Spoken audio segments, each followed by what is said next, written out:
Cool. You two decided to cooperate today. Alright, well. Hey everyone, this is Chaotic Teal, and welcome back to Dragon Warrior. Last time we made a fair bit of progress. We got... something? We got the harp. And we got the fairy flute. And I think we also got the sunstones as well. This time we're gonna keep wandering around. I'm thinking we might check out some of the areas to the west. Specifically the southwest. I don't know that we really stand a chance there, but can't hurt to try. I mean, it can hurt a little. 820 experience to get to the next level. We're currently level 10.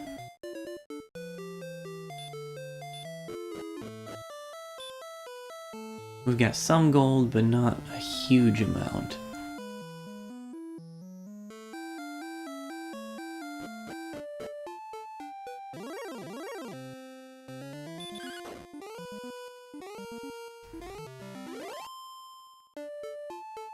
So I believe that we heard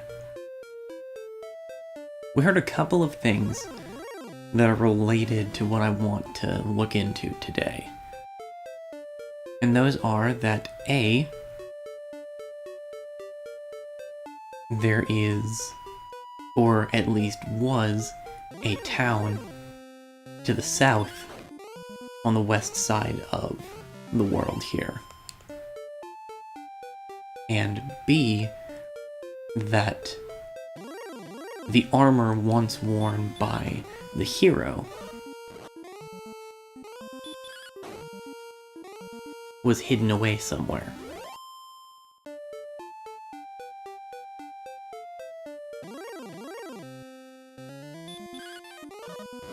Okay, well, it helps if we actually hit the skeleton. But skeletons are not really a challenge for us at this point. Which is excellent.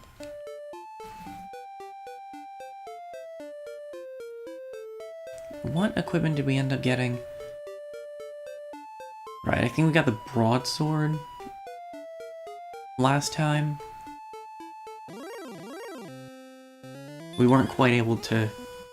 or we didn't grind enough to afford the full plate armor or a new shield.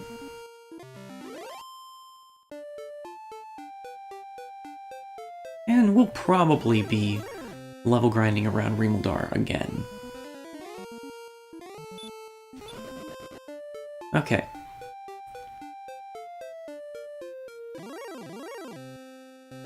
Ooh, wyverns, how are you? You take 6 damage, you deal 15. Oh dear.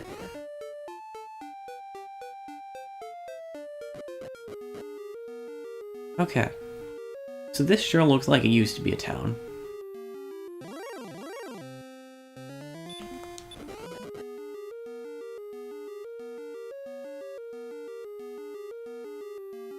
I've been trying to avoid getting stuff that we haven't heard about yet. But if we check right here, there's an Axe Knight.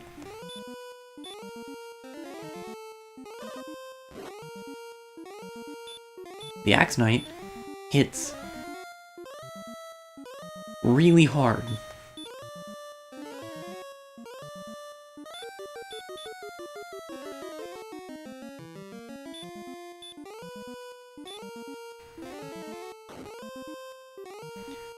And the chances that we can defeat it are pretty slim,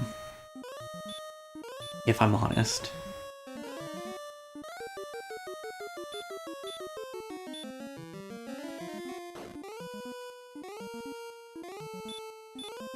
I mean, I'm very surprised that it has... Yeah, I was gonna say, I didn't expect it to stay asleep that long. Yeah. So the Axe Knight is tougher than we can really fight right now. But that's one of few proper scripted encounters that specifically shows up on that space. Because if we do that, if we beat the Axe Knight, we can get the best armor in the game. Now, naturally, and I think there is someone who will tell us about that in a different town. We just haven't gotten there quite yet. I thought I'd give it a shot. It went better than I expected it to, honestly. But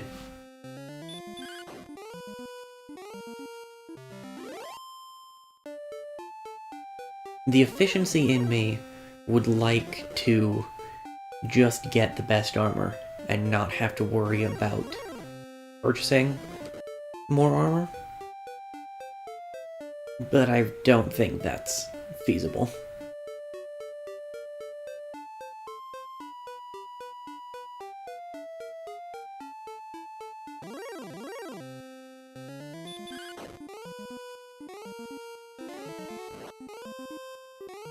Alright, did we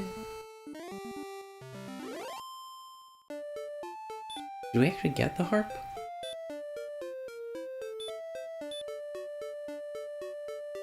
No, we didn't.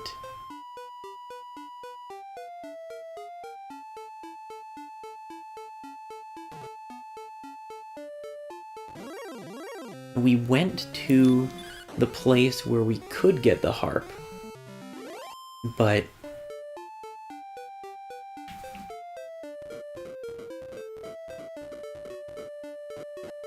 it's a little bit beyond us right now.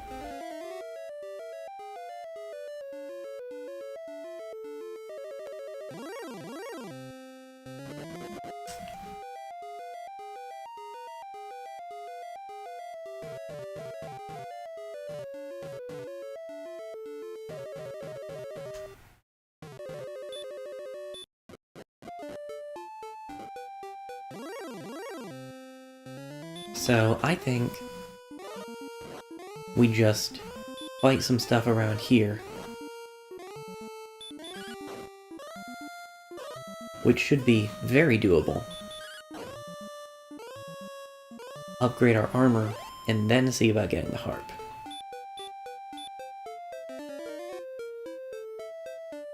How many keys do we have? 2. We should probably stock up on those again, too.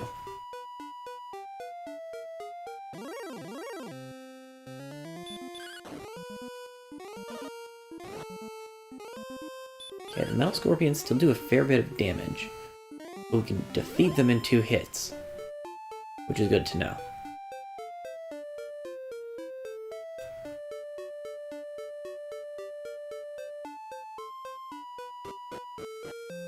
First and foremost, we should rest at the inn.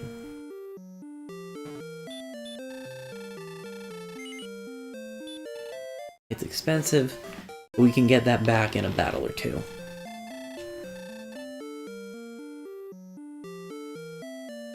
Now you...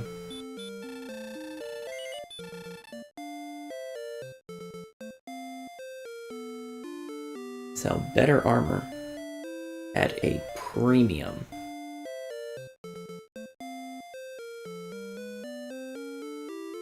I feel like there's a place where we can get a better shield, too.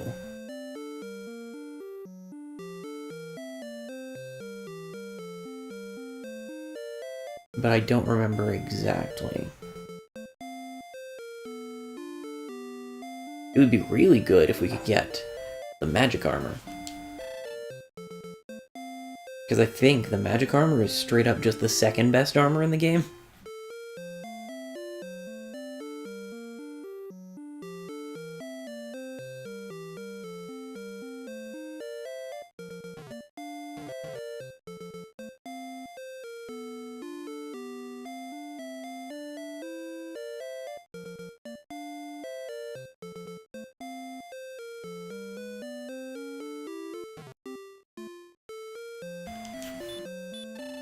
Right. I've found recently that I really like it when games include the option to press L and do whatever the A button does. A lot of the Pokemon games do that, for instance. But... okay. I tried to do it again. This is an NES game. Even though I'm playing it with a Super Nintendo controller, the L button doesn't work.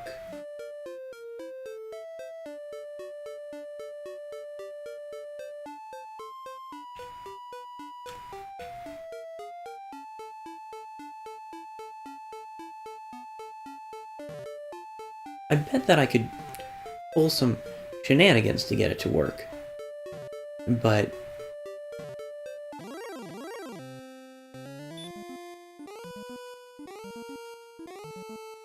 I don't have the resources to perform shenanigans at the moment.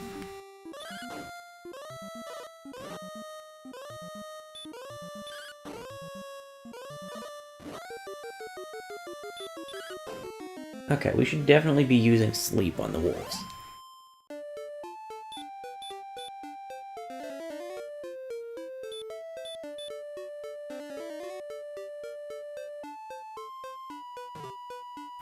We are stronger than we were last time, but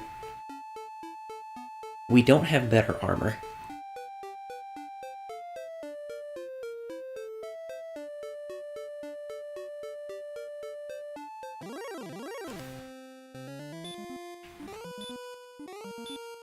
Hey, punk.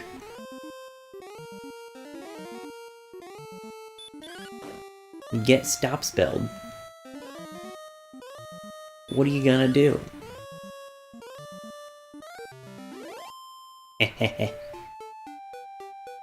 We don't have to run from warlocks anymore.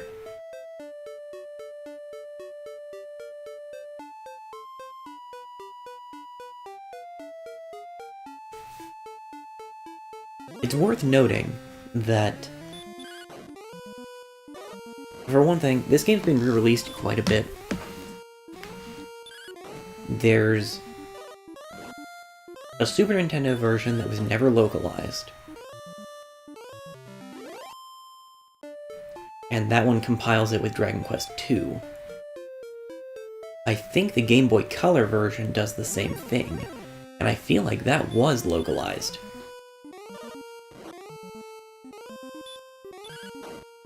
Then there was a collection of the first 3 Dragon Quest games released on the Wii for the 25th anniversary, I want to say. Maybe the 20th.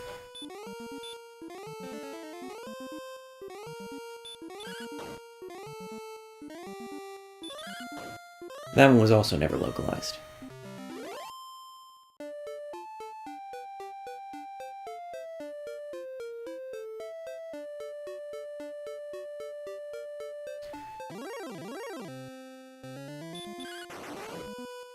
Then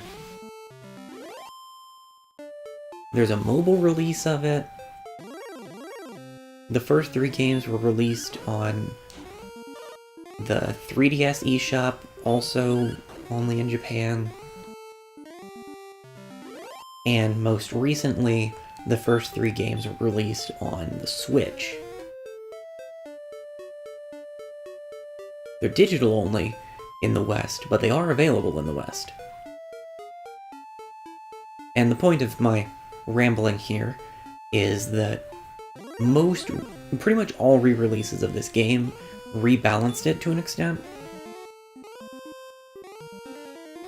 Enemies give more experience and more gold, items cost a little less, and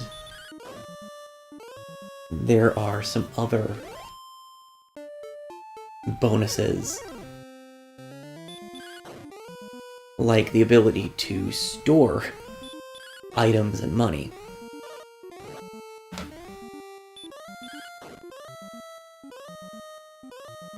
Like other Dragon Quest games, or at least like Dragon Quest IX, you can only store gold in increments of 1,000. I should have used sleep.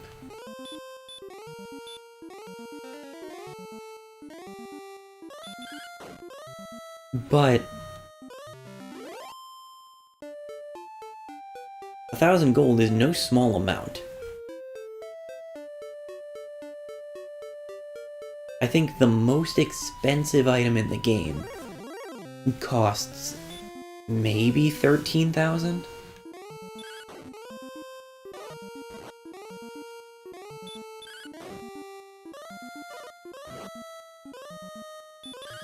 And that's in the NES game?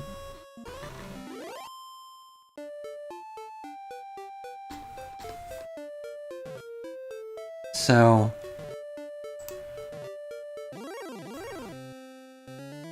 being able to store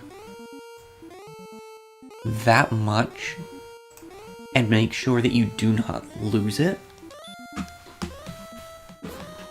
total game changer.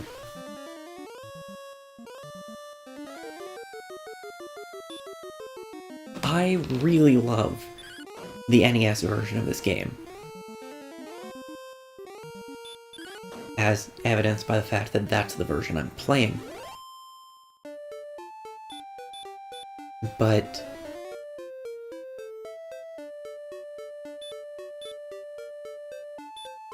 if you want to play it now, the mobile version is the way to go.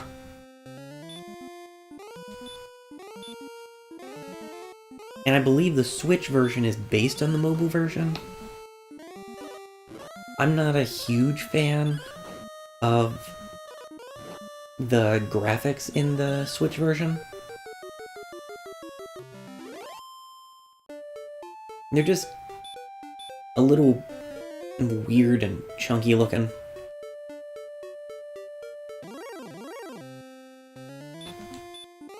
But both the mobile and the Switch versions are very accessible, very affordable, and especially if you just don't have an NES or the ability to find a cartridge copy of this game. I mean,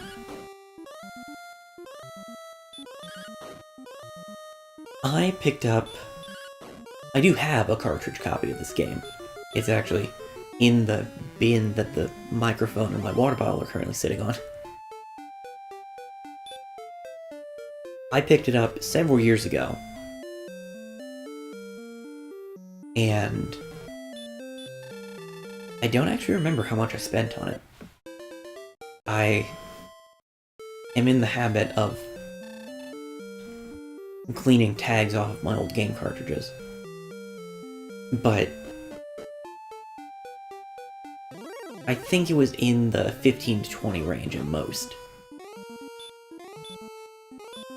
Throughout the pandemic, retro game prices have skyrocketed. So, I don't know what the current asking price for a cartridge copy of Dragon Warrior is. I could check that real quick.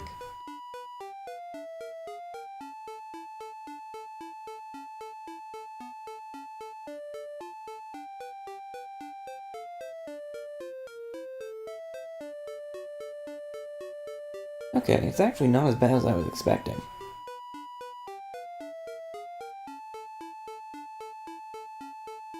Looks like a loose cartridge is going for about $10.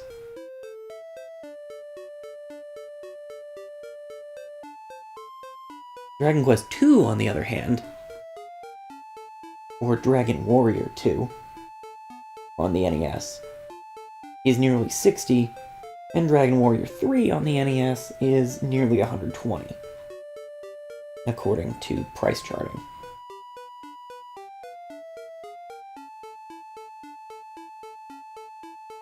So I guess the primary issue that remains is just, can you find a cartridge? And I don't know. I got mine locally. Wow, you actually did just smack me.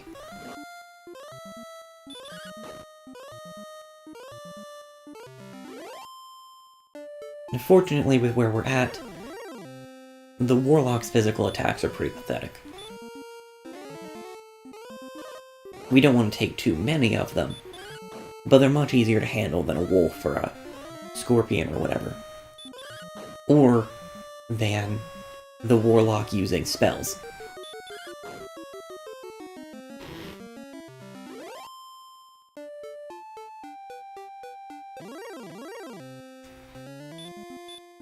I also don't recall whether Stop Spell ever wears off.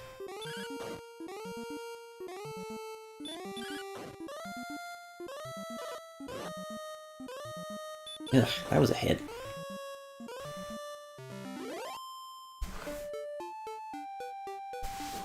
So I'm pretty sure that that was not correct.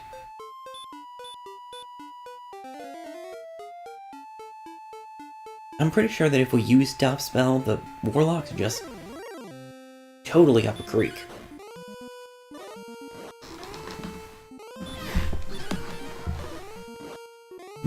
But the reverse is true if we get hit with Stop Spell.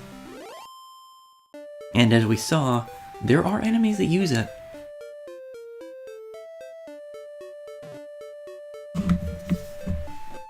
Whoops.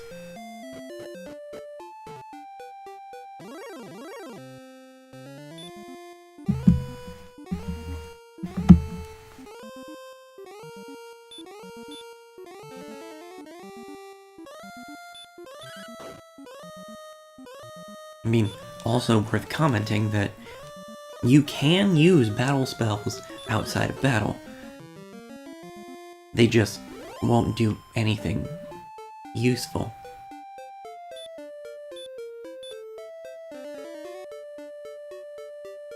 So, you know, wouldn't recommend it, but you can.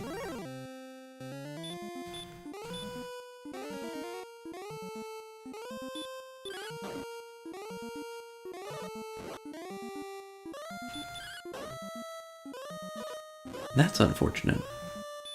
That's particularly unfortunate.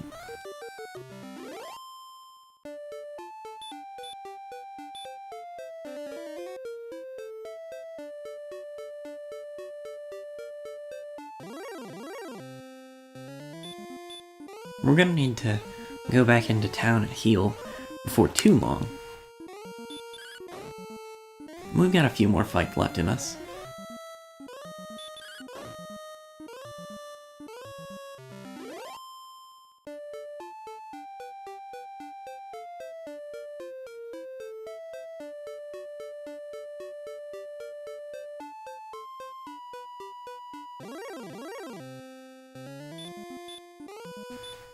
Go to sleep.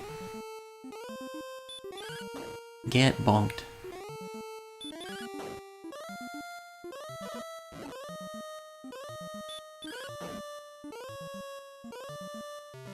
All we need for sleep to be worthwhile is for it to last for at least 2 turns. So, usually we don't have too much issue with it.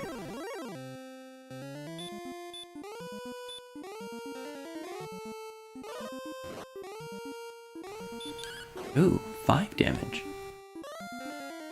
That one didn't skip arm day.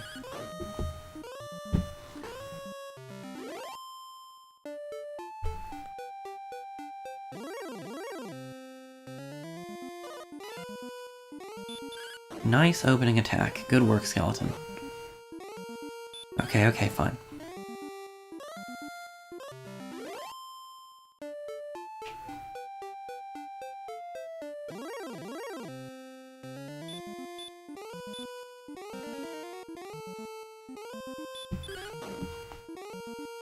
Hopefully... Uh-oh.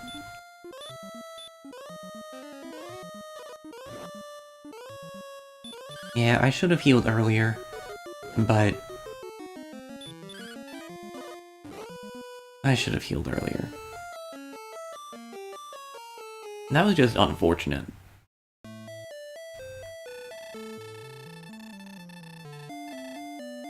Death should not have taken me.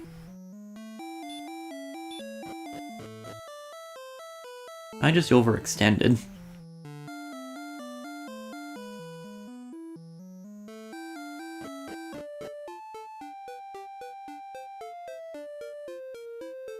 And death does get more painful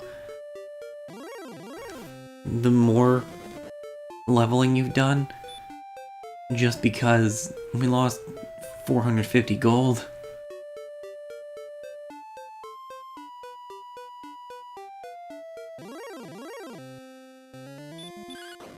That hurts more than the actual death.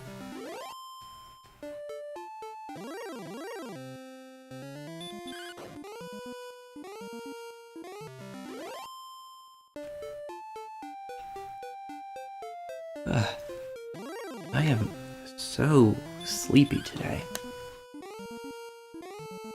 I guess I've been up for about 4 hours, but...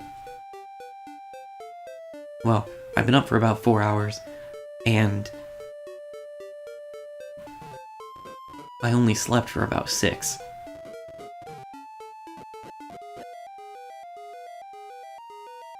Not a great combination, that.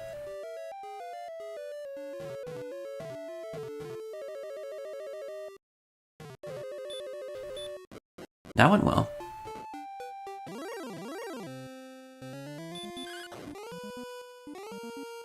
I'm not afraid of you, Magidraki.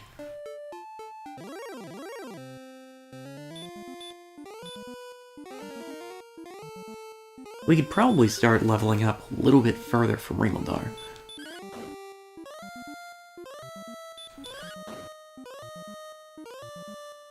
Because the enemies get a little bit tougher down to the south.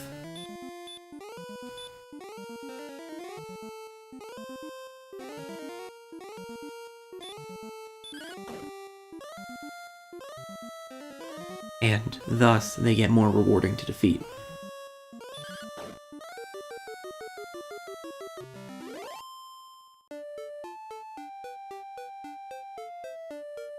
Granted, it's possible that we wouldn't be able to defeat them. At least not reliably. I should heal.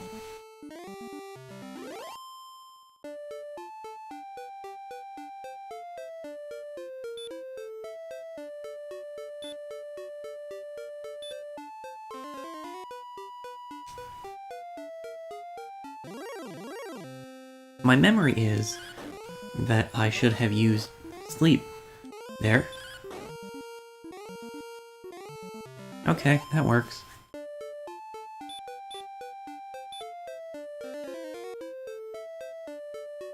My memory is that the wyverns that we encountered can show up down to the south, and those hit like trucks with duckbills. Let's go ahead and fight out the rest of this before we go rest.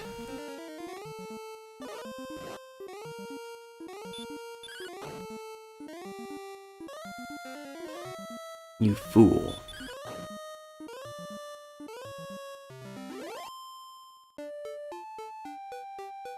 I am glad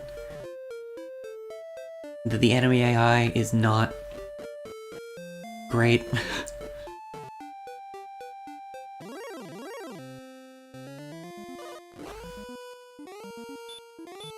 I think that it's essentially just a dice roll.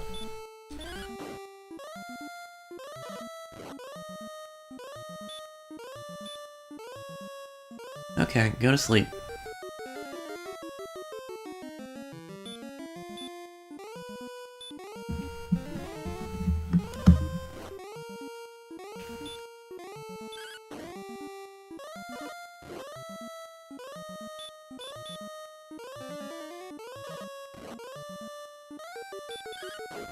Not sure why I'm suddenly struggling with these. Again.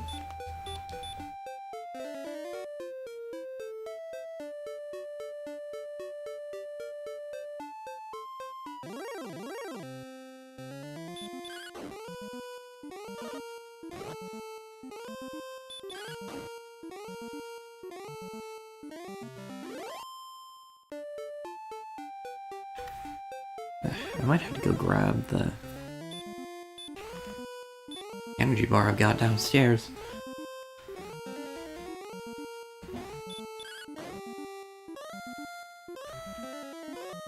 Because it would be good not to fall asleep. I know I was talking last time about how level grinding is relaxing and comforting, but I don't want to nap on stream.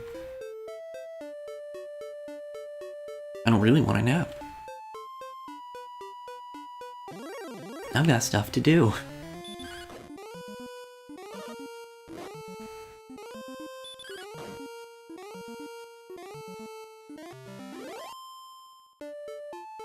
I should heal. Learn my lesson.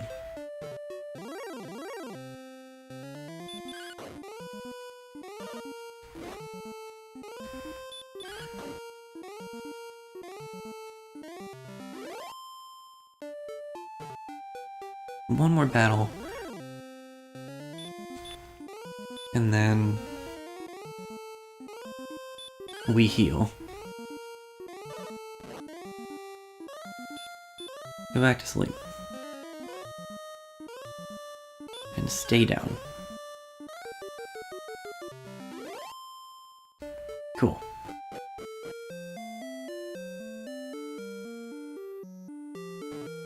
Good news is, we're already almost back to the amount of money that we lost.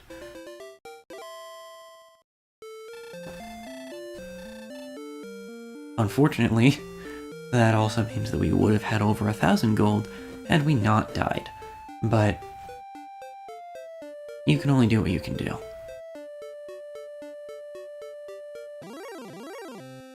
Okay, Warlock.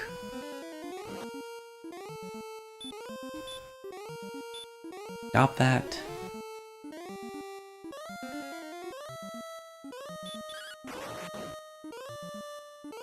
I'm really more concerned about sleep than I am about hurt. Ah.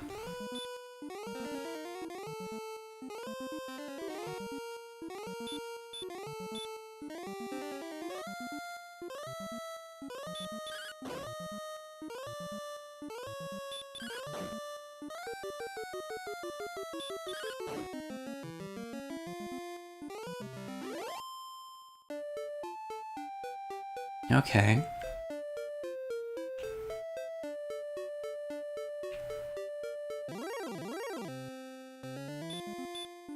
Wolf Lords are scary.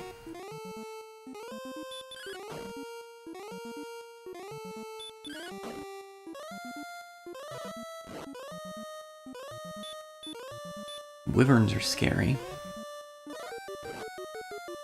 Wyverns are very scary.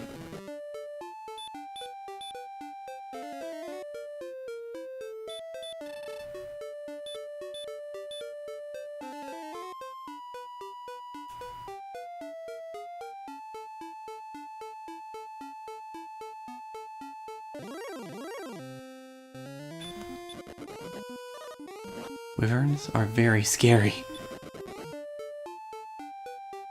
Oh dear. Hello. In thy task thou hast failed. Alas, I fear thou art not the one Erdrick predicted would save us. Go now.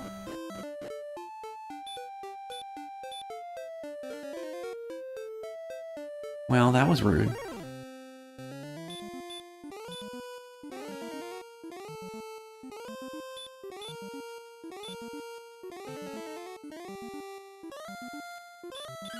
There.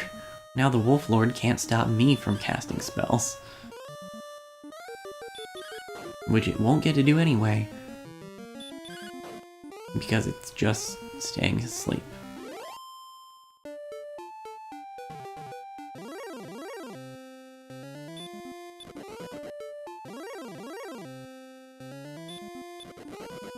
Uh-oh.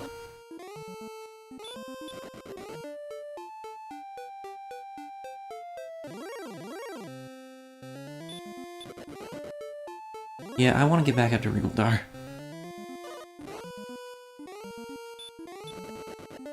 Want to get back up to Regeldar.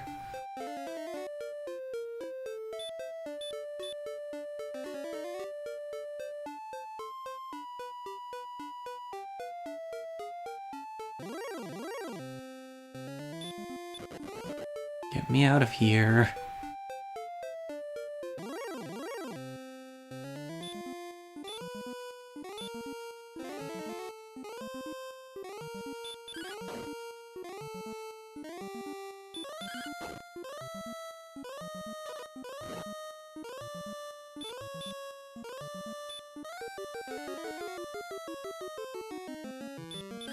This is the part where it's good that I have those herbs. This is the kind of juncture that I want those for.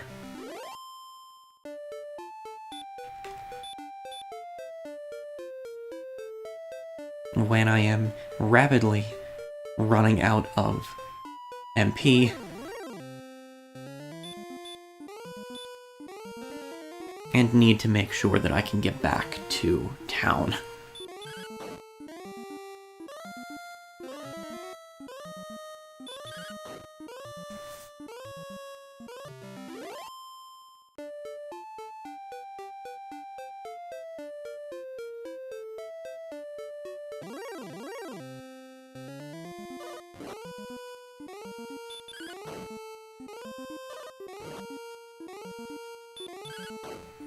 Get out of my way, wolf. I only fought that wolf because I had pretty much full health. It was not exactly a good idea.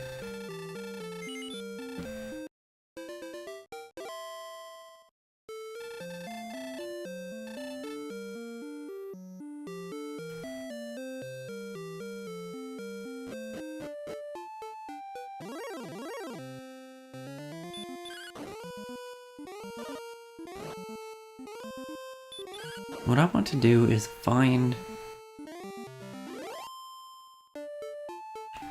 the point at which we can start to see those tougher enemies.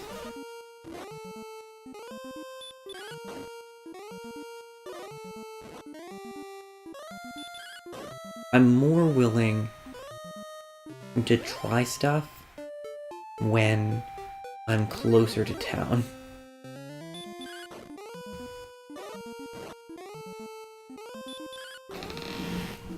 But I need to see how close to town those enemies even show up.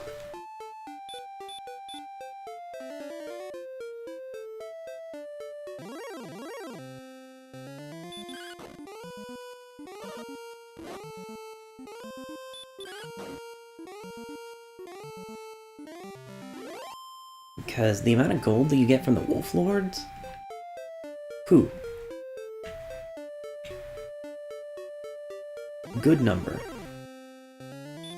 Okay, this is still regular wolves.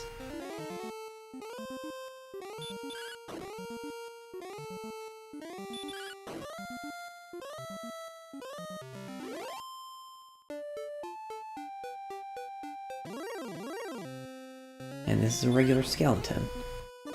So it's probably slightly further south.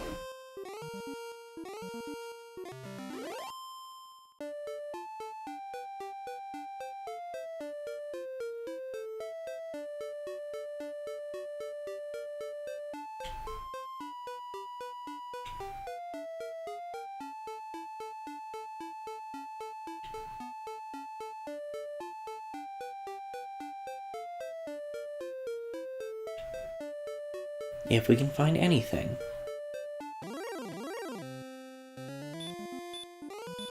Still a regular wolf. A regular wolf that we hit with a crit. I'm gonna heal again. Just for safety.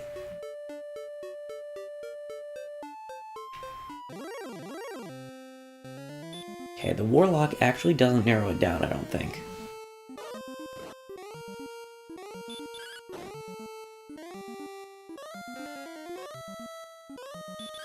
Haha. Fair enough.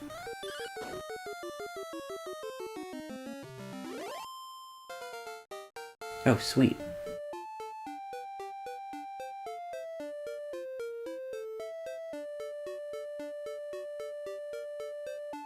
That was a not insignificant level.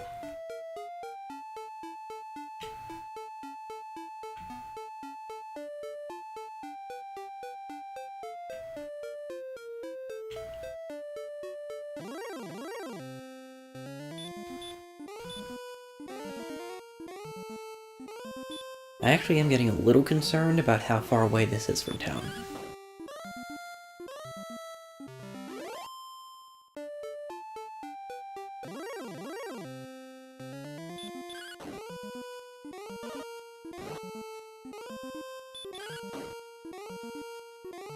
It's not awful, especially since we have to go through enemies that I'm pretty confident I can fight. But it's still a little bit scary.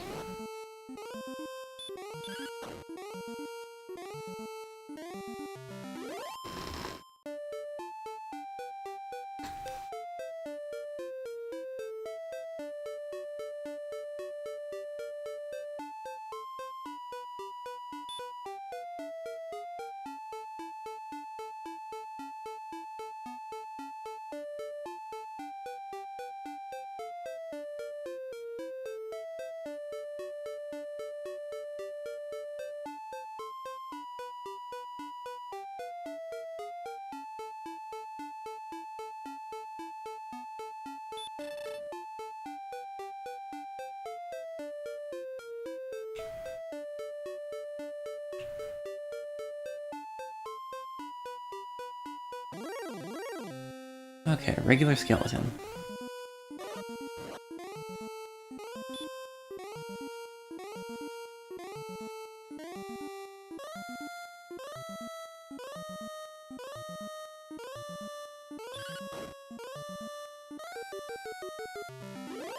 I do need to pay attention and make sure that I'm not just mashing the A button. Otherwise, I will perish, and it will be entirely my fault. Okay.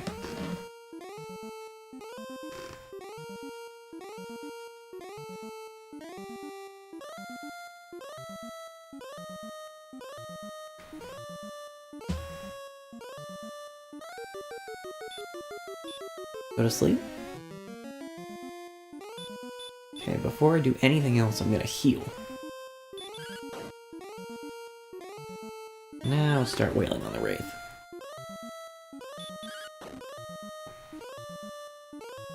Okay, that was about 48 health.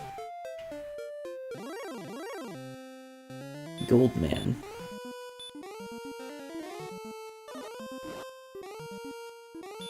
Yeah, I kind of figured they would do a lot of damage.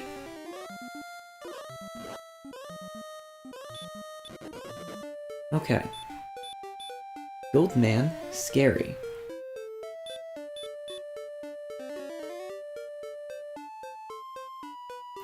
But I now know exactly where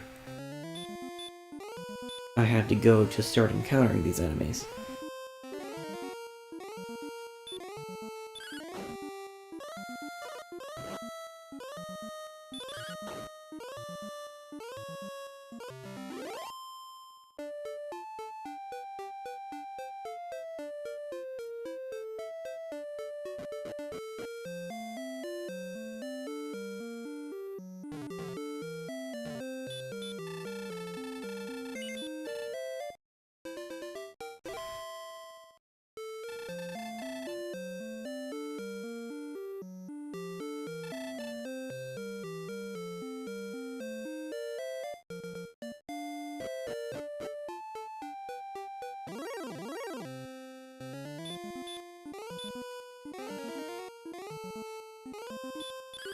And now we're at full capacity for level 11, which is better than we were the last time we left the town.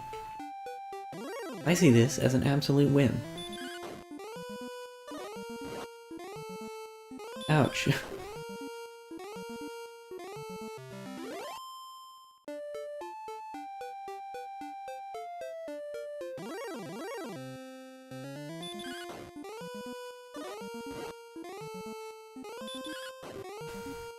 The skeletons would clearly like to file a complaint.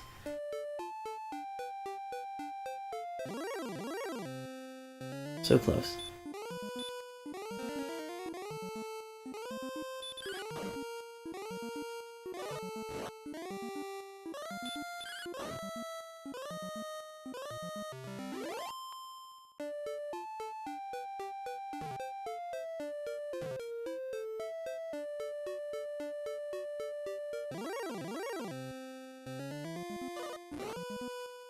Okay.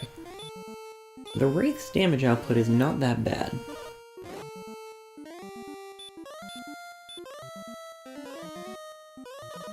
Really, it's just an issue that the Wraith won't go to sleep.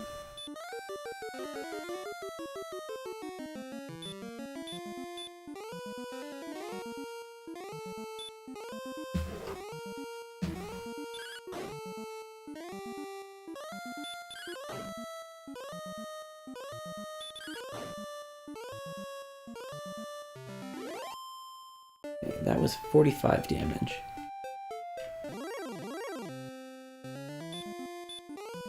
Go to sleep.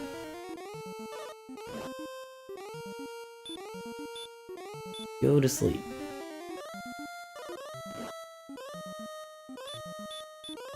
I'm not sure the Goldman can sleep.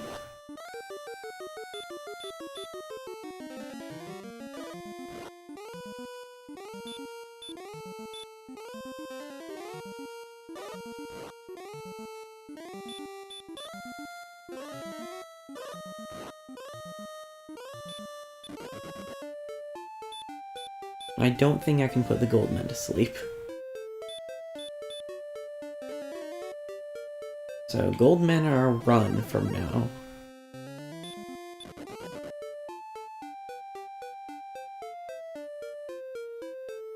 I think the Goldmen will be some of my best benefit of having more, or having stronger armor. Which is the current money goal.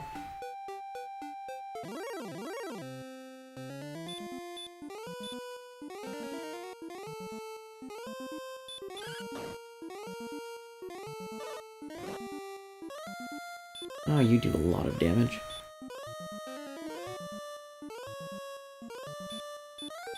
I'm gonna heal first.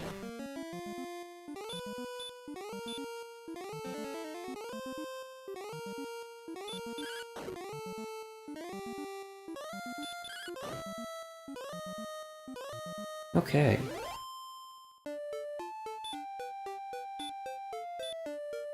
Slap down an herb. Head back to town. Not gonna fight this wolf. Slap down another herb.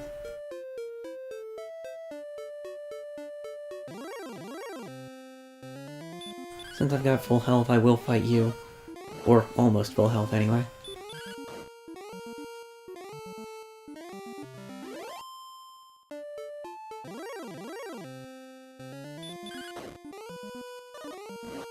Also you.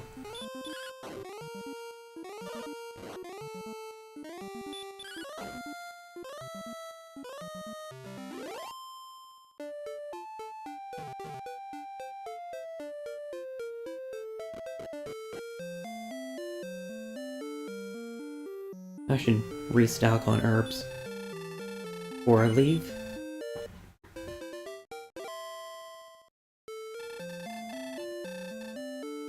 It's unfortunate that we can't fight the Goldmen, though. As the name implies, they drop a fair amount of gold.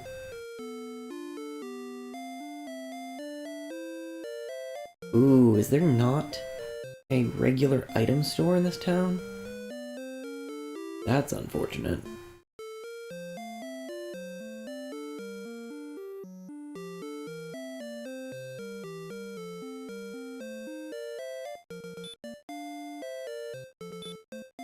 Got 3 herbs left.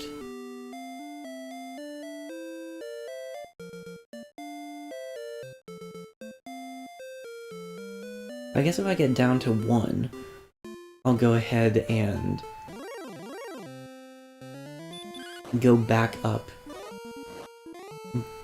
to the northern continent. Stock up in that direction. Or I'll die, but I'd really rather that not happen.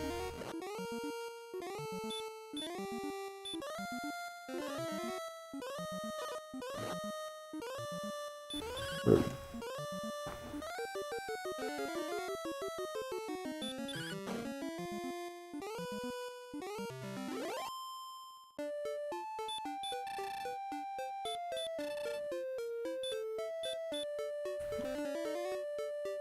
Right, I was gonna go grab that energy bar.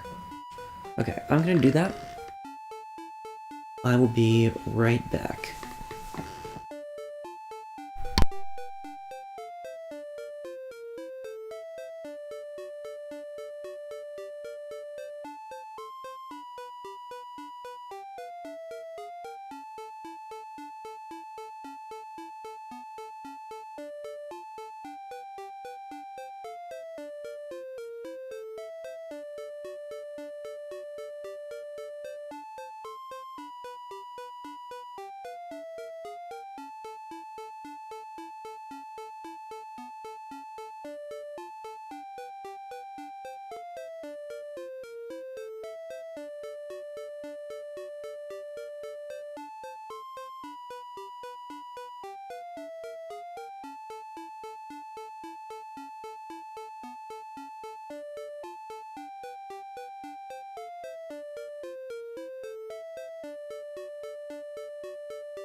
Okay.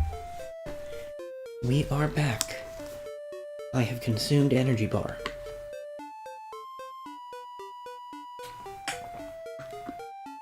Hopefully, that will help. I really need to fix my sleep schedule, so I'm not so tired all the time. Anyway, heading back south.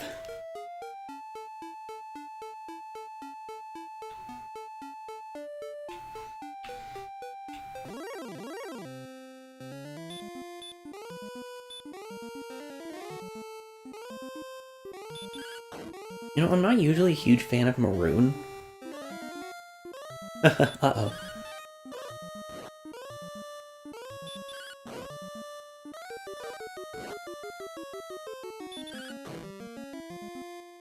Okay, good. Stop spell only lasts until the end of the battle, so as long as I win, I'm good. Anyway, not a huge fan of maroon normally, but I do kind of like the shade that the Wolf Lord is.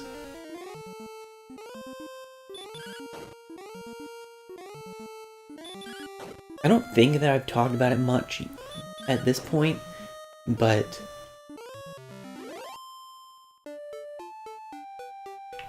a lot of the enemies in this game have continued to appear in the Dragon Quest series.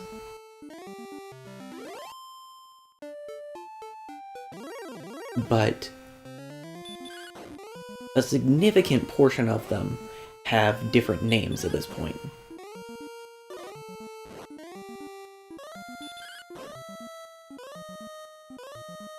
I don't know for sure when they started localizing the names as puns.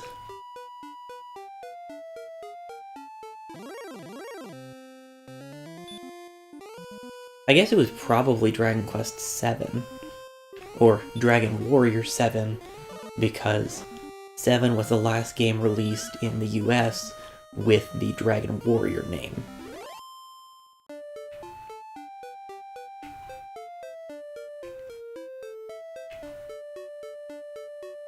But I would bet it was that one. I don't believe that 4, 5, and 6 were ever localized until the DS remakes, which I so badly wish that I'd gotten a hold of when they were new, because they're so expensive now, and the mobile versions are fine.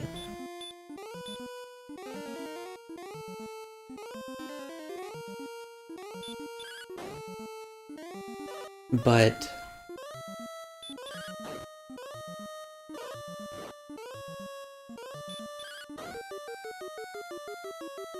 ooh. Anyway, mobile versions are fine, but I really do prefer playing something on a dedicated gaming device.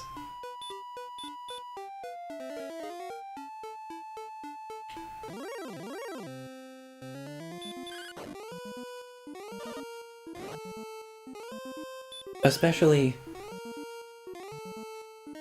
I think RPGs, and especially turn-based RPGs, actually handle really well on mobile. Because my biggest issue with mobile control schemes is inaccuracy.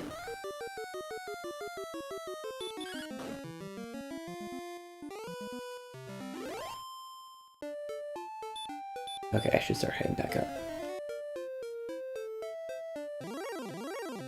When you can't feel the buttons, it's harder to make accurate movements. And I generally find in touchscreen-based control pads, for instance, to be a lot less accurate and just to not feel nearly as good to use. So for something like an action game, like I think Mega Man 2 is, or at least was, available on mobile. And I just could not imagine that.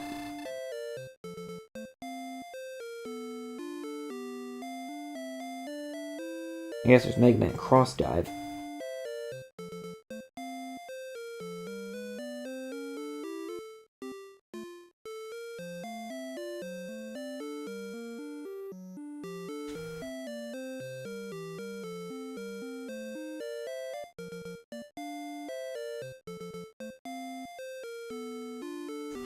But for a turn-based RPG, the input is entirely through menus.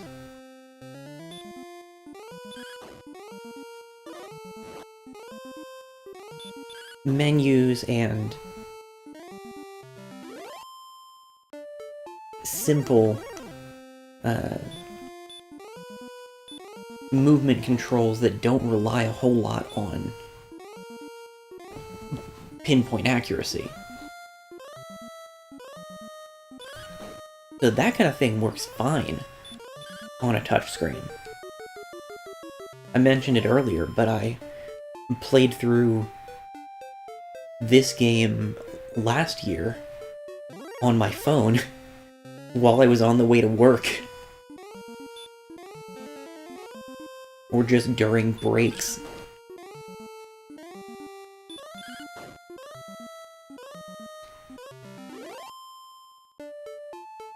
But even though I picked up Dragon Quest IV the same way,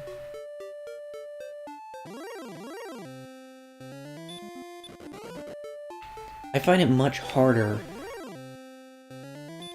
to get into playing a more complicated game that I have not played before.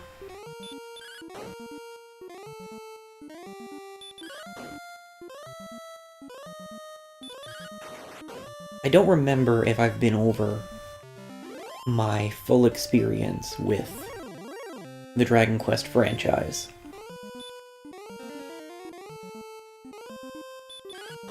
I know that I talked about Dragon Quest IX, because that was my introduction to the series and still one of my favorite gaming experiences.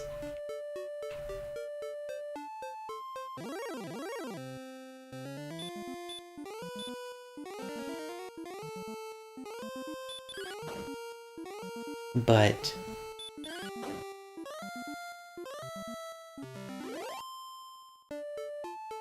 of the mainline games, I have played parts of the first 4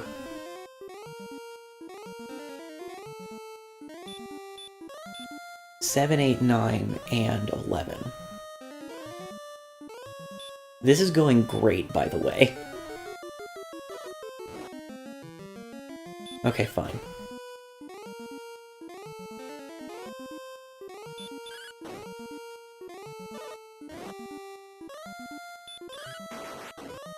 Ten has never been localized.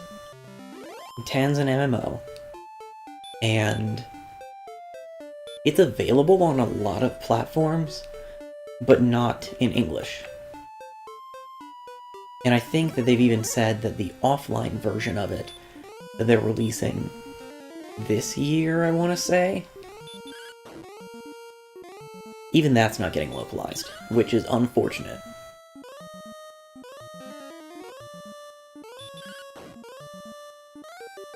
The Dragon Quest X protagonist's only official appearance in English media is in Heroes Final Smash, and that's silly. But of those mainline games, I have finished 1, 2, and 9.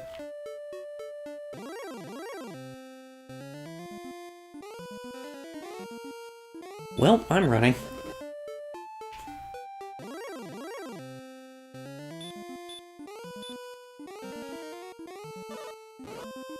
I have 3 and 4 on mobile.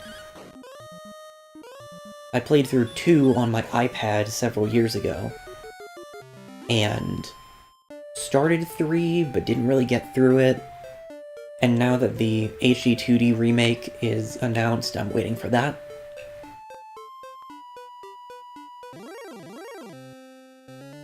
The first 3 games kind of form a trilogy, but in the order 1 or 3, 1, 2, I believe.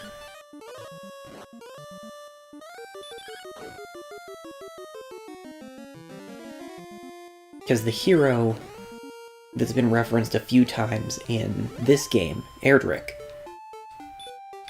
is the protagonist of 3.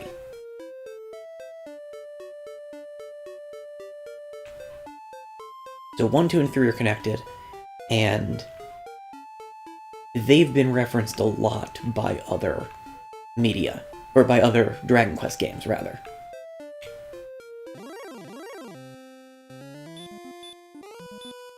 Erdrick's gear tends to be the best or some of the best equipment in most Dragon Quest games.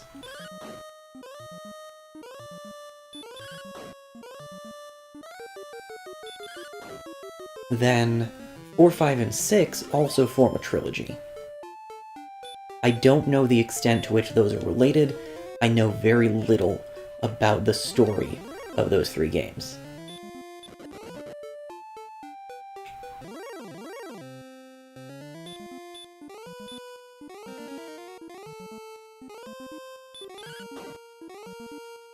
Every game since 6 has been pretty disconnected from the others, though.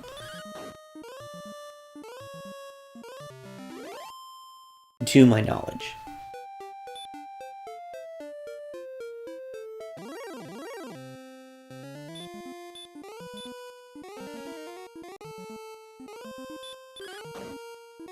I know that 9 and 11 both have significant references and legacy characters from the other games, but pretty much all as side content.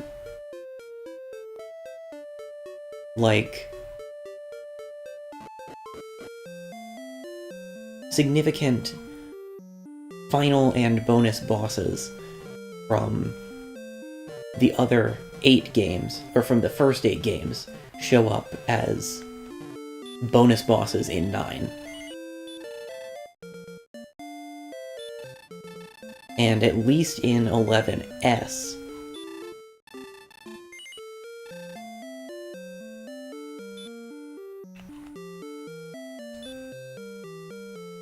oh yeah, it's all coming together.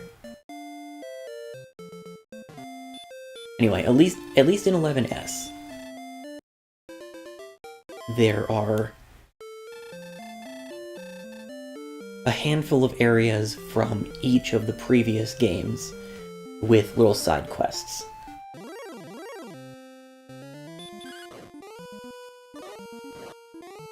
I say each, I don't know if there's anything from 10.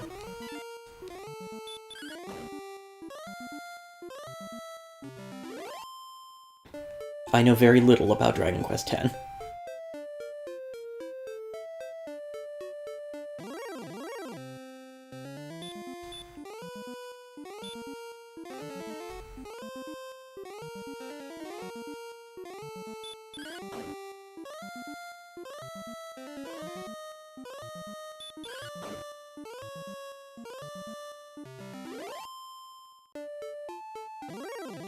I really wish that the Virtual Console releases of the first 3 games on the 3DS had been localized, because if they had done that,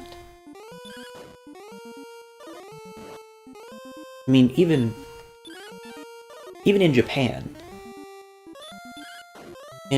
there is a 3DS release of Dragon Quest XI, which is pretty significantly different from the PS4 and subsequent console PC release.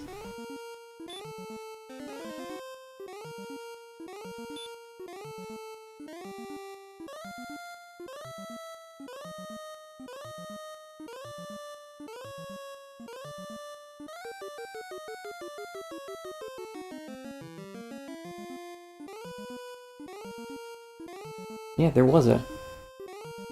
well, was/is a 3DS version of Dragon Quest X.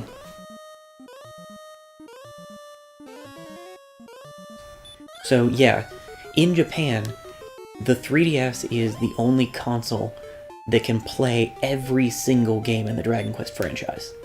Or at least every single numbered game. And that's probably not going to be the case when Dragon Quest XII comes out, which they announced last year.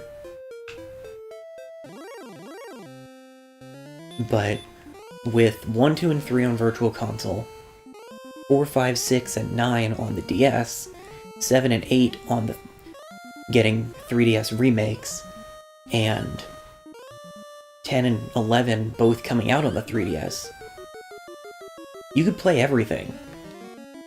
And it's super cool. The ability to play every main game in a franchise on one system, just so nice.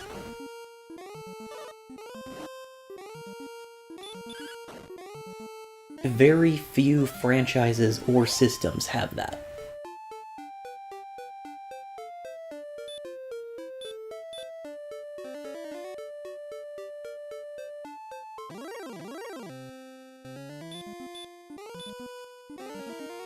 But again, that only applies to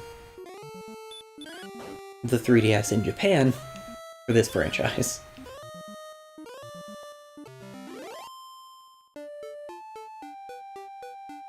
Generally, as Final Fantasy has steered off in a more kind of Magitech, almost steampunk kind of direction in a lot of its setting and themes, particularly after Final Fantasy VII, but I think that it was kind of going in that way anyway. Dragon Quest has always stayed very traditional high fantasy, which tends to be what I prefer. Similarly, Final Fantasy has steered in the more action RPG direction, particularly with the Final Fantasy VII Remake. Please go to sleep. I mean, that new armor's doing its work, but please go to sleep.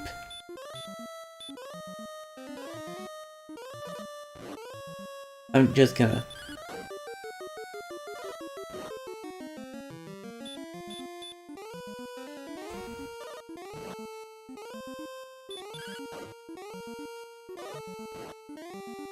This is such a dumb battle.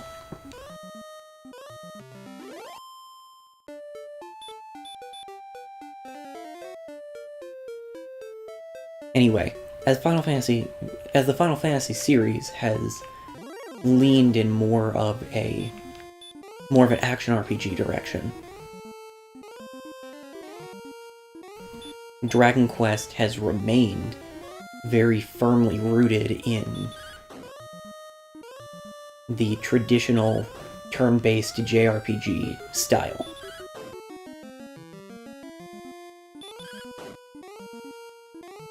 It's so difficult to talk about games broadly, let me just say. Game design analysis is one of the things that I do, and it just... genre names suck. Like, even ignoring the Chimera-esque amalgamations of existing games just as a common reference point. Okay, you still deal a lot of damage. Do you kill me faster than I kill you? That's the question.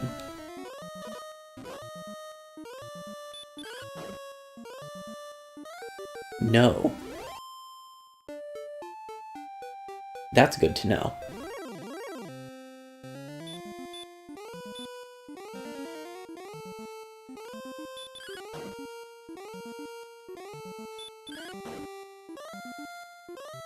But even if we ignore things like Metroidvania, roguelike, roguelite, Souls-like,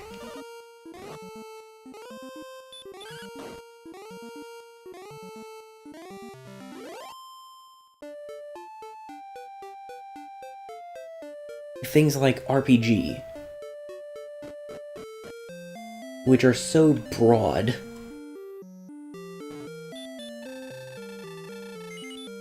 and then JRPG, or its counterpart, Western RPG.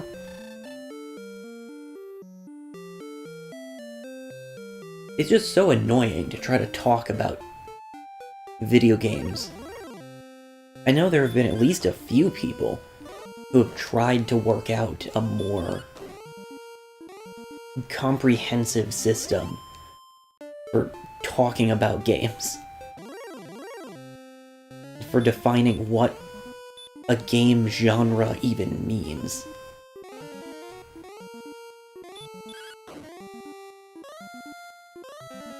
Because genre is a really vague term. In essence, it just refers to a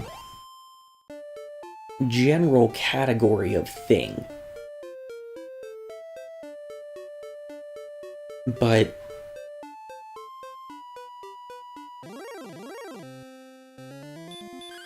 for a book or a movie, that's not too difficult to figure out.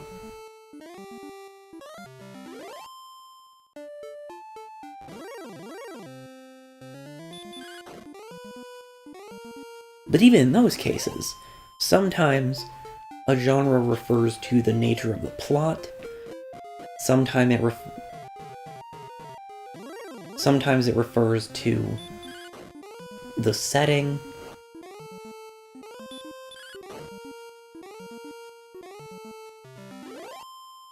like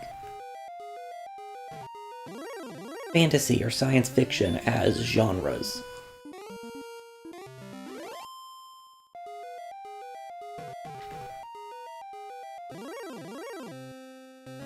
You get a picture in your head when I talk about that. But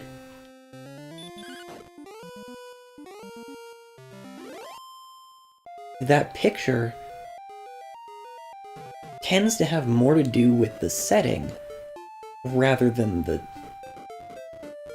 plot structure.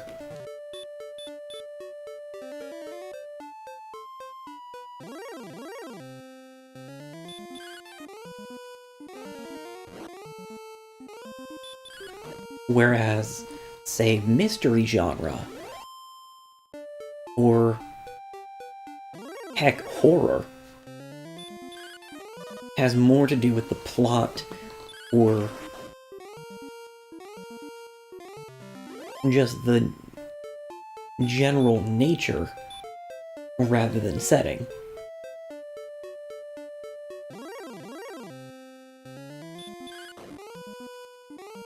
And categorizing media is hard, because there's so many different types of media, and there's so many different facets of media.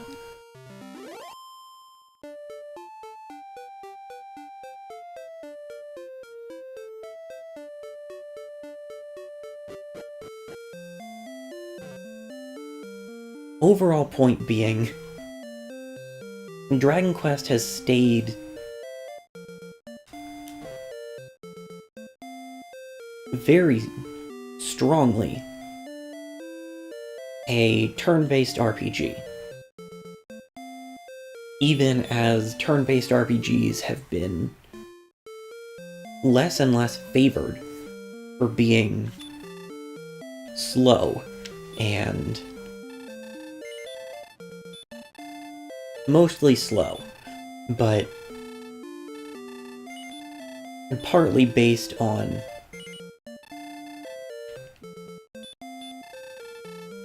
I'm actually gonna buy a wing or two.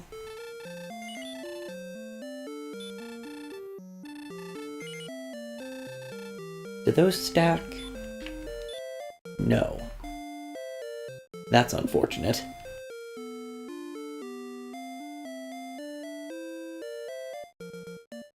Anyway, turn-based RPGs initially were what they were because of, or due in part to, console limitations, hardware limitations. Okay, you don't have a good shield.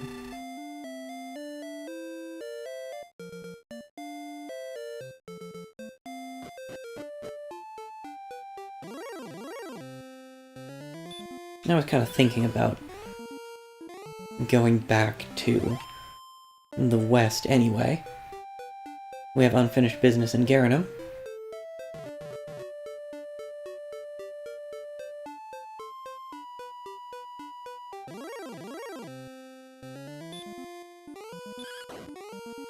But an action RPG on the NES would not have been possible. Or at least not in a conventional sense. I think the only examples of games on the NES that could be called action RPG are like Zelda 2 and maybe Castlevania 2?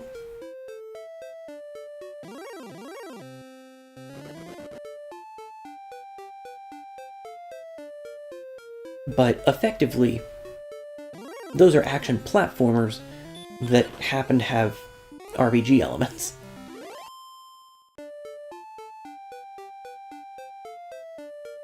Again, game genres are complicated and kind of stupid.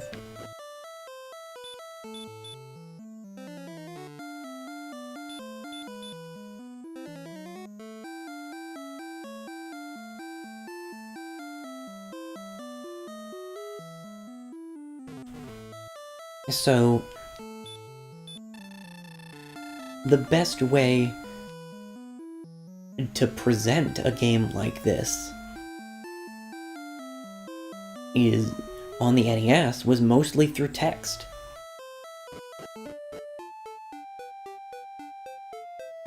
Obviously, there are graphics, and the graphics were a notable step up from, say, text-based adventure games. But there's only so much you can do here.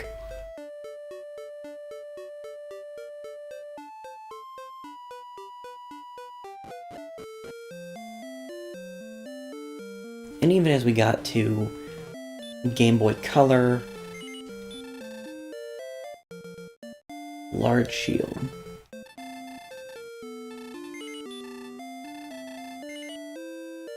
big shield. It does not look any different, though.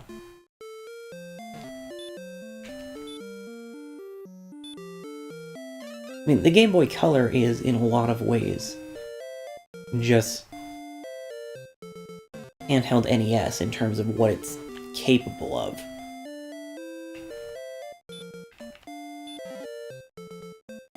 Right, are all of these empty? No. There is 16 gold in that one. Oh, and a torch in that one. Nice.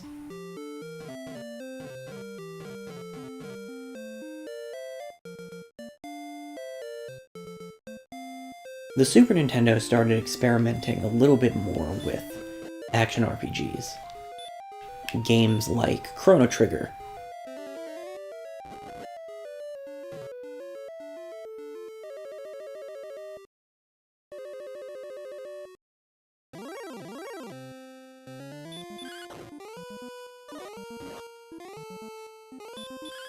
And Chrono Trigger is the only one coming to mind right now.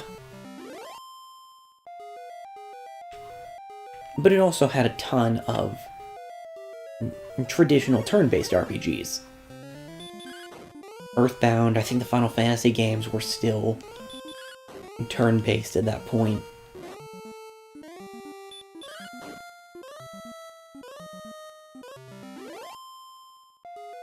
the Dragon Quest games on the Super Nintendo that we never got.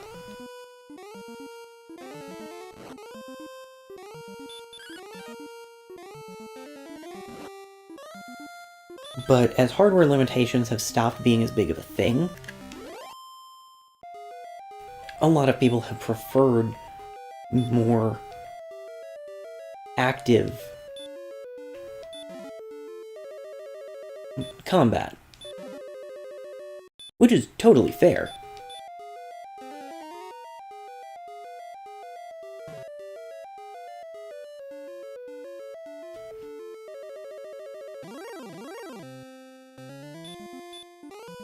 It helps that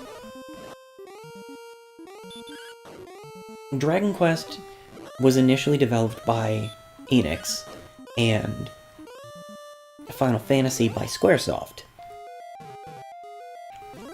The two merged a while back, I don't remember when.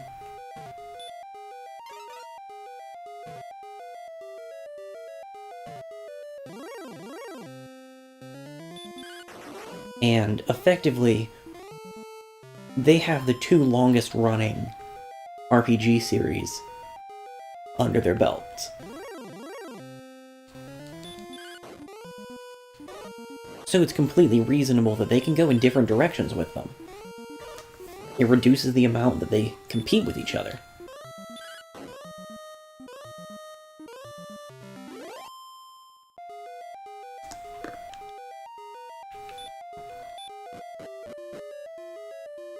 Dragon Quest has tended to be significantly more popular than Final Fantasy in Japan, where the reverse is true in the West.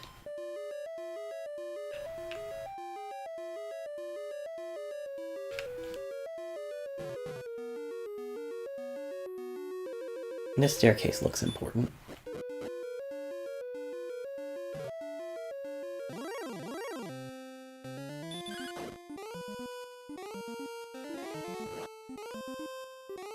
Should heal again soon.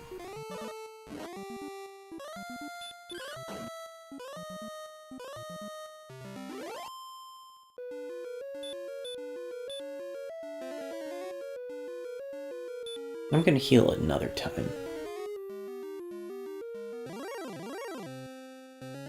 Ooh.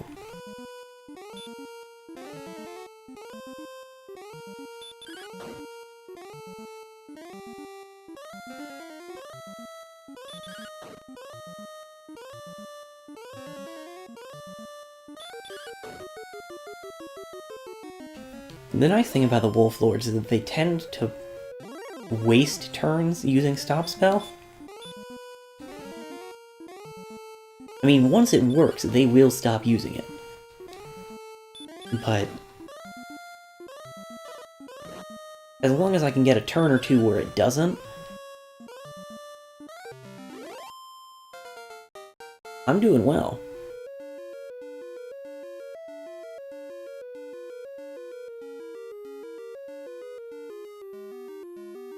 Ooh, what spell did I learn?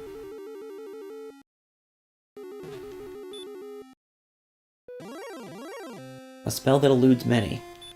Outside.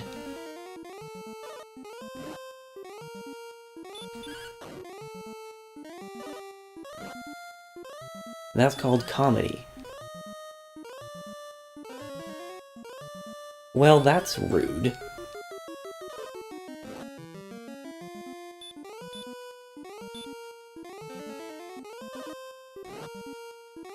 Okay, I really needed a better heal than that. Oh well.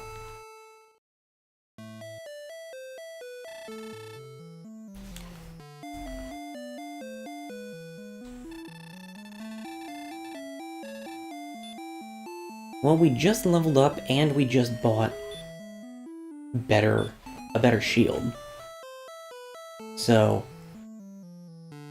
it's not a huge loss there.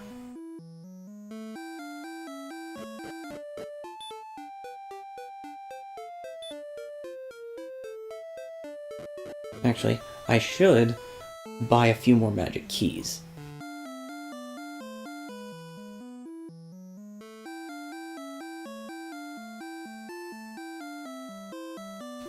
Now we know not to mess with the Wraith Knights, though. At least not right now.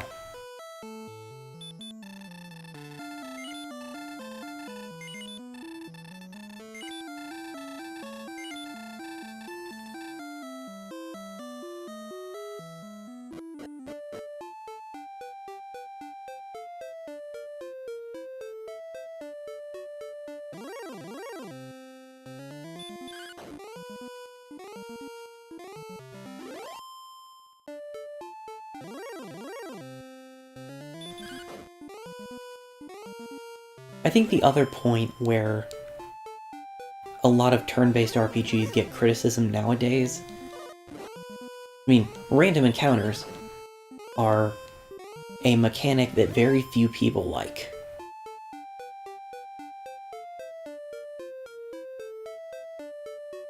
Just being ambushed every so often.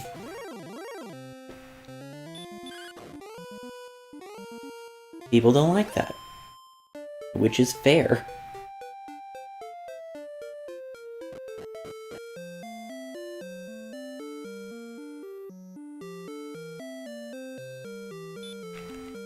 But also, since all combat is menu-based,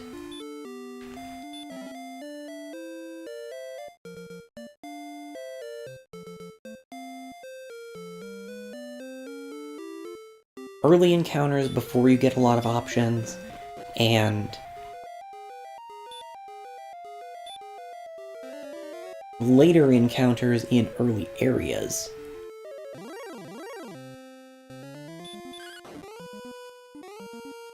both tend to end up just being mash A to win. Which isn't the most fun from a gameplay perspective.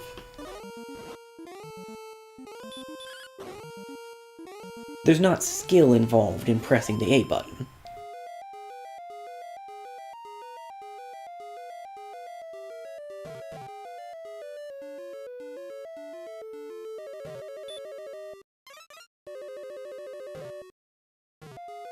A lot of games start to alleviate that by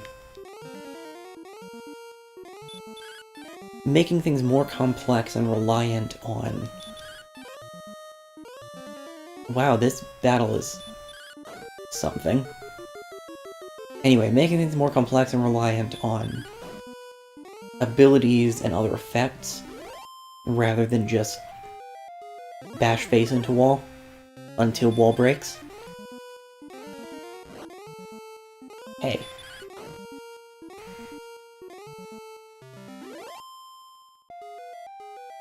For instance, Persona 5 is not a game renowned for its difficulty, but... well, it's not this way.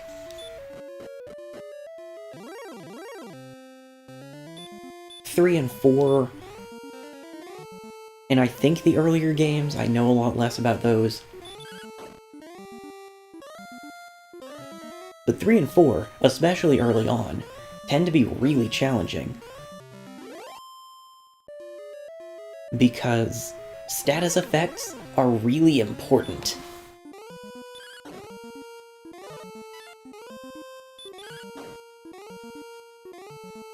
The status effects and different elements and all of that. To succeed in those games, you need to understand the systems.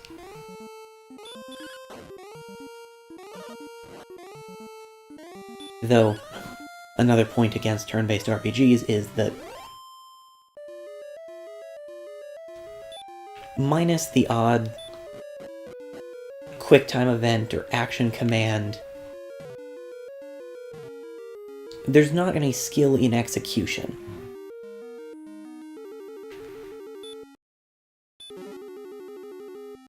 Oh, good.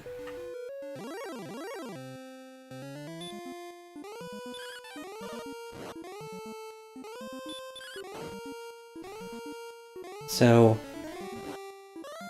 for a turn-based game, you could easily follow a guide to the letter. And minus the impact of random number generation, you'll just win.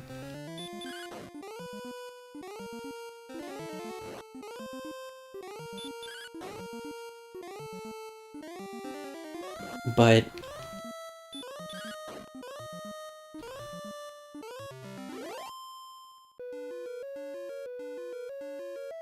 I still believe that there's merit to... No. There is merit to knowing when to run away.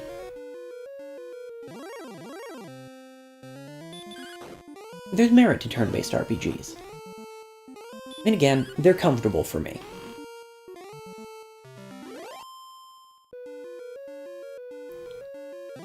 I can see where this would not be fun for someone who hasn't grown up playing this kind of game. For someone who does not want to read in their game.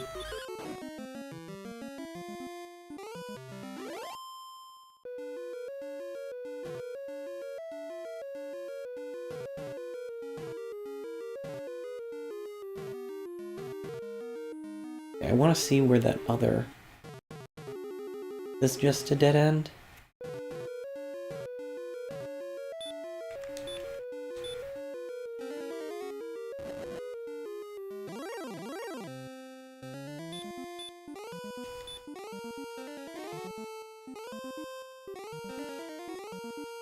Do you know any spells other than Stop Spell? Are you just gonna keep spamming that until... Okay.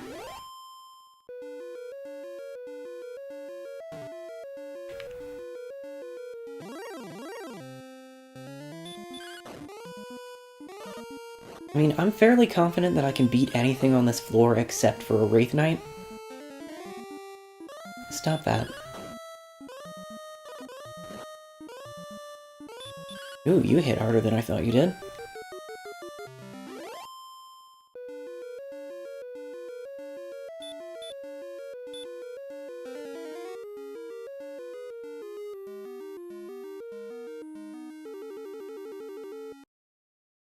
Anyway, I think Persona's a really good example of an evolution of what a JRPG can be.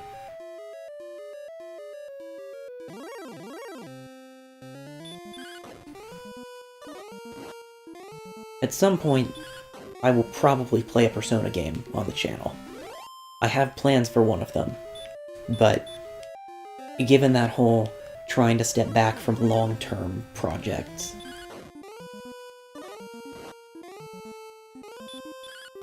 I haven't gotten to it yet.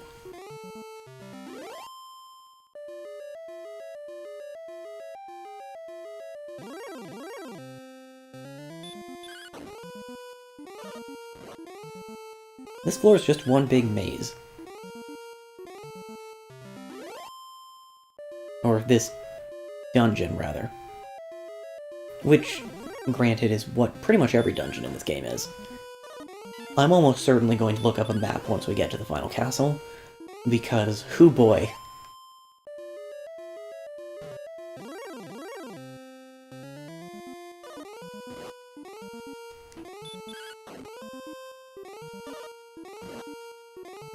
The upgraded armor and shield are definitely helping, though.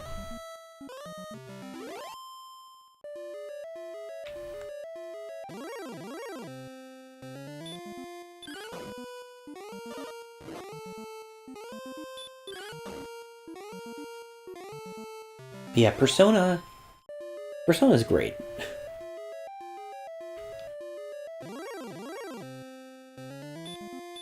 There's a lot of things that those games do very well. And a lot of those things draw from the Shin Megami Tensei series, which Persona started as a spin-off of.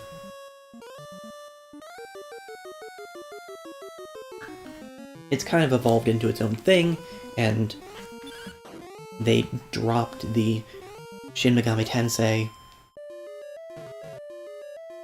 name after Persona 4, but Okay, yeah, this is a total dead end. But they're great. Persona 4 Golden is on Steam. Get it. Play it.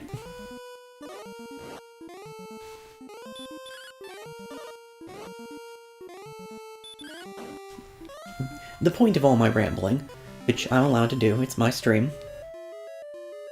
is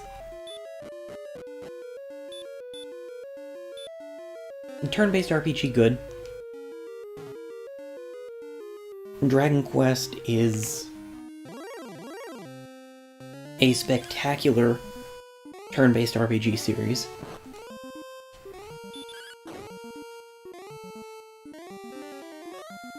Ah, that's annoying. I don't like that very much.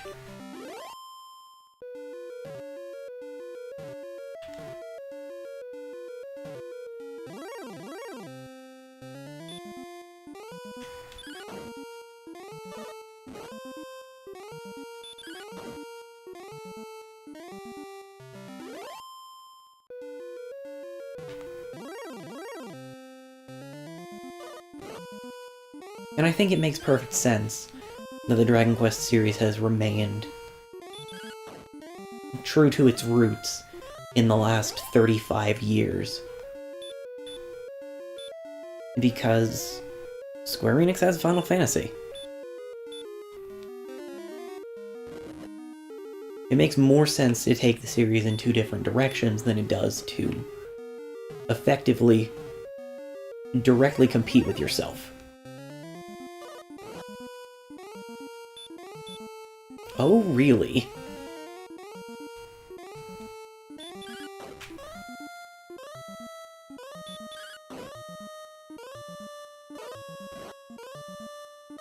Okay.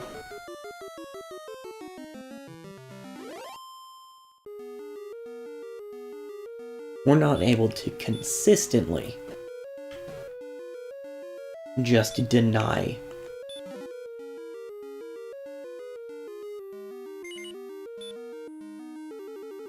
we can get rid of one of these torches.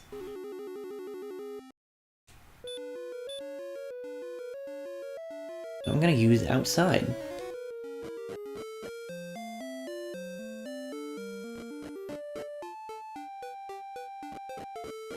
Because outside is a great and wonderful spell.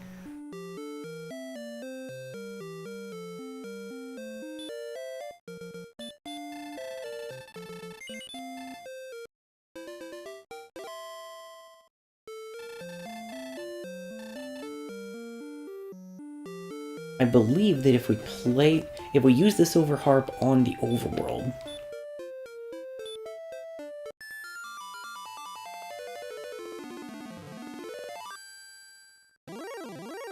yeah, it immediately summons a battle. Which the old man outside of Garen's tomb warned us about. And naturally, right here, that's not really something to worry about. And I couldn't really see it being useful for speed strats, because you have to listen to the tune every time.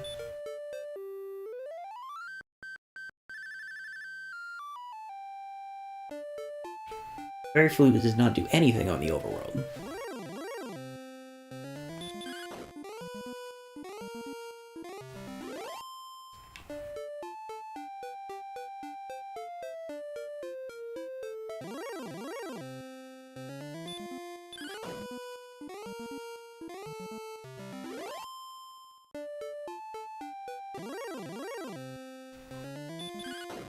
Anyway, it helps that some of my favorite games are turn-based RPGs.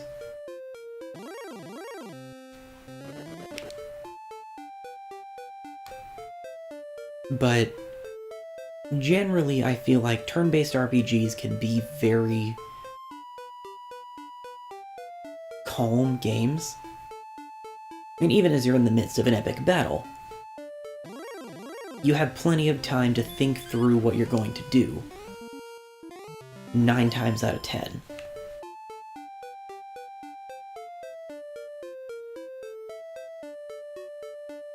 I mean, there are games more like Chrono Trigger and Final Fantasy VII, where the active time battle system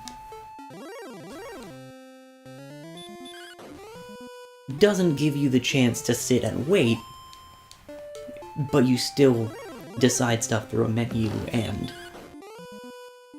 take turns attacking.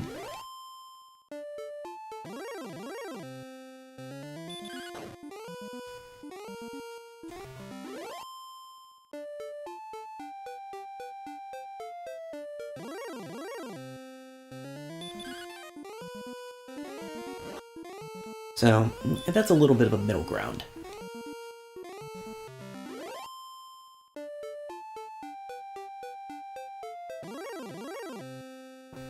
The older Paper Mario games and the Mario and Luigi games are also great turn-based games. Though, in both cases, you don't get the same chance to relax.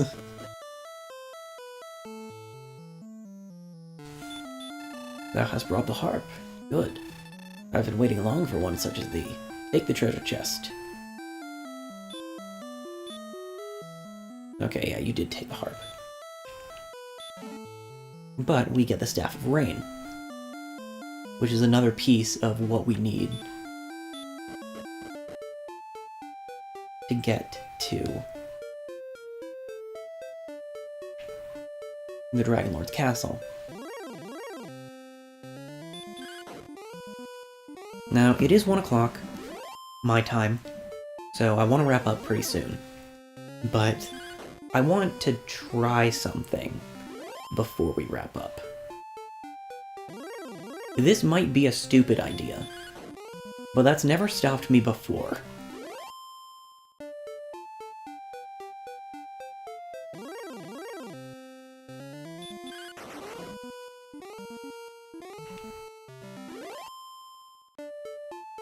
First, I want to go heal.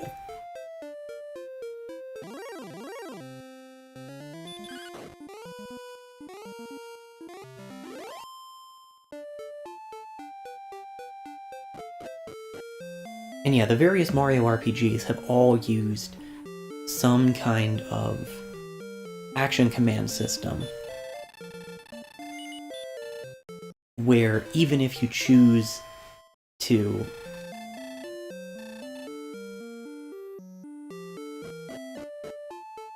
even though you choose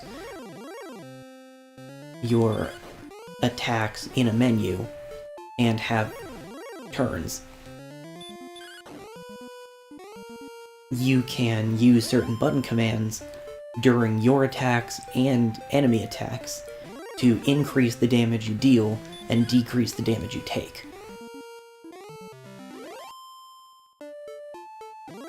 In the Mario and Luigi games, you can usually dodge attacks outright. Superstar Saga is another one I'm gonna have to stream through at some point. Such a good game.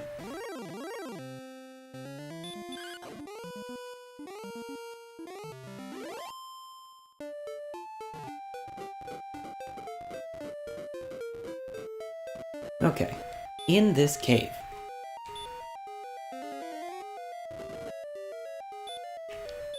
there's a whole section that we've just never been to.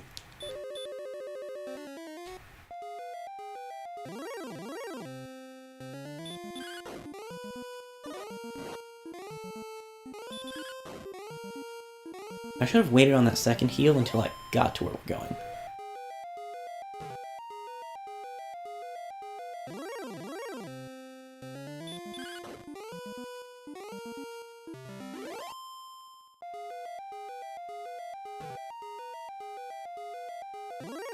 Paper Mario would be another one.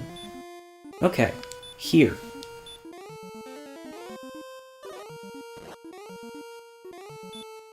Oh, we're not even close. Maybe.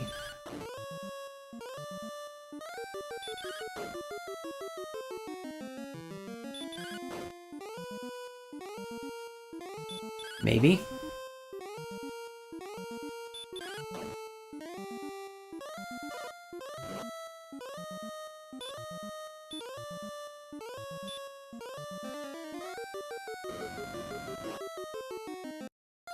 Okay.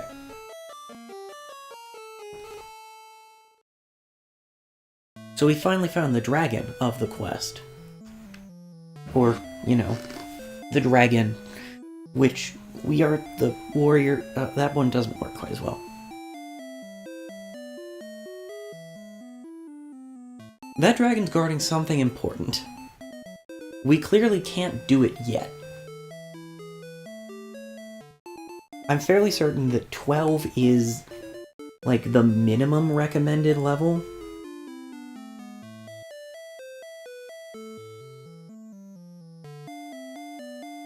But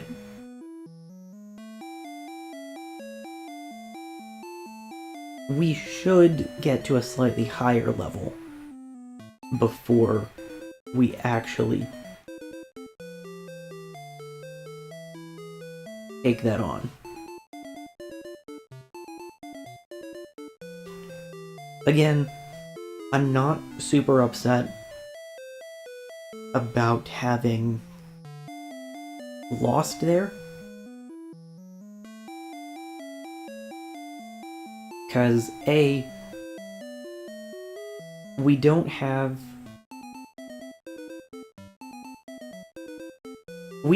a major additional thing.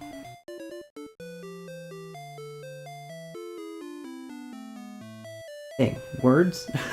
Sorry. We don't have a major goal right now as far as money is concerned. Getting the magic armor would be nice, but that's a lot of work to do for something that by the time we can get it, we should be strong enough to get the best armor instead.